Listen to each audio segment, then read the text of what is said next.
BeamNG, one of the most realistic and fantastic vehicle games out there. Though, there's one thing that it really lacks, and that is weather. It is not like any other game that has been released in like recent history, but for some reason, it just doesn't have this feature. So why was there so many people asking me to add wipers to the game? For God's sake, why? I don't get it. The game doesn't have any weather. But you know what I also really don't get? Is somebody else went, you know what, I will make them. Great, good for you. The other reason why I wouldn't really want to do it is because the whole video would get all the way to its climax for one vehicle to be able to go, woo! Hooray! Ah.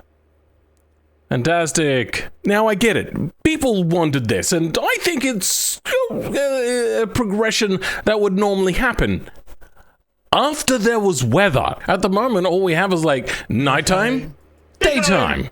Fantastic. I can set it to animate the day. I can have lots of cloud cover, which actually sucks really bad because this should be making all the shadows a lot softer, but for some reason, if we set this to noon, the shadows are still really hard. So not even clouds are simulated properly. I mean, hell, this game has some really weird things. So we can have fog, which is fine, and that could be super dense, but then we can change our gravity. So let's go to like Jupiter, and you can see that it's physically changing the game, but can we physically change the weather? No. No, we can't. There's not even an option in the default game to put in a slick, wet road, which is really frustrating. Now, let's get to the final and most poignant reason as to why I didn't actually want to make this mod. I didn't know how. For instance, let's take the hopper when I made the convertible roof. As we can see here, we can bring it up and drop it down. Really simple stuff, except for a few people that couldn't figure out the very simple mechanics. But if you might notice, I have to hold it to move it. It doesn't move automatically. But this person came along and la-di-da, look at that. They figured it out. They're better than me. Congratulations, Miata lover. I fully doff my cap to thee. Let's see if I can figure out how they made this. So, animated wipers. Oh, ooh, that's very weird. They've gone straight into a lure and not into a vehicle, then into the scintilla, and then, So, already they're at a level way above me. And then we got our local function set up. And oh yeah, I don't understand a single thing here. Nope. I understand this. Everything else not so much. Lure really does go over my head completely. So I mean, I would have been able to get it kinda set up, but nowhere to this sort of level of functionality. This person's good. Let's have a look at the J-beam that they've set up. And they did what I thought that I would consider doing for this. They don't have a physical thing that is being moved back and forth using like hydraulics or whatever it is that they would use for that. What they've done is they set it up a prop, which is actually kind of very similar to how headlights work and what else? Oh yeah, pulleys on engines, you can see them rotate. Also, you can see it on the rotating fan that's on the back of something like this little fella. But there is actually nothing physical here. Well, there's like 3 nodes around, and then all that does is put in relation to that a mesh, and then the mesh has its animation properties. For here, it's set up to have a custom function, which is in that lure that they probably created. And then there's the mesh, so this is the mesh. These are the 3 nodes in which it is anchored to, basically. Then we have our rotation. Base rotation. So this is its rotation in relation to the world. Then this is how the animation rotation works.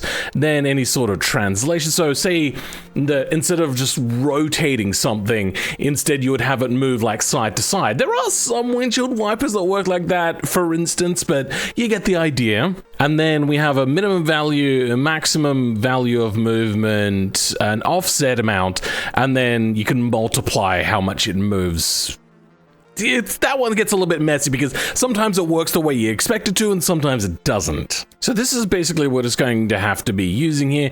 We have a little bit of rotation happening on one axis, and then on the other axis we have a lot of rotation. So this won't just be rotating on this axis here.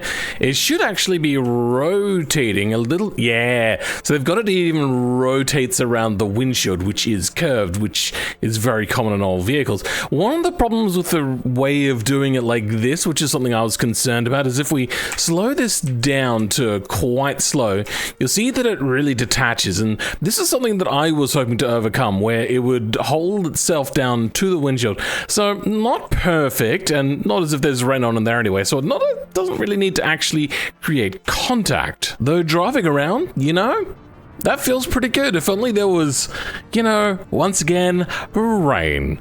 But doing a rain animation would take a lot of effort. Not only would you have to have rain in the game, which I believe I've seen something similar before. Yeah, that's right. Mammoth Valley. But even here, if we turn on the windshield wipers, it's not as if it's going to do anything because there's not really any snow landing on said windshield. So I mean, it's great, it's fantastic, great job, love it, mwah, bellissimo, awesomely done. What is the point?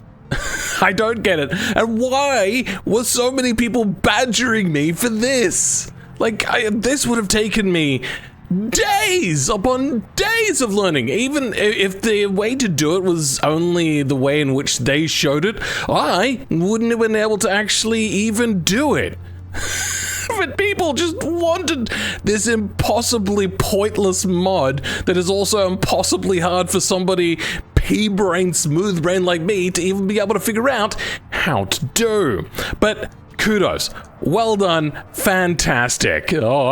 And for those of you that are wondering, like, why I don't respond to your comments sometimes, it's because you're making requests. And a lot of people don't realize that their requests are incredibly hard or incredibly dull. So I just generally don't respond to any of those sorts of comments. I'm sorry. I would love to have the time to respond to all comments, but I just don't. I have a lot going on with trying to make videos, make sure that they're performing well and not failing because of like poor thumbnails and titles, and trying to make sure that I can earn money, then I can pay my editor so then they can do that for me, because if I had to edit myself, I probably would have quit YouTube probably about a year ago. And on the subject of earning money, I would like to thank my channel members. You guys are amazing. You make this all possible. And for me to be able to pay my editor. And you know who makes it super-duperly possible? Well, that would be the Rogue Tick the Crown Priest, who is a top-tier channel member. For the rest of you, though, catch you all next time. Goodbye.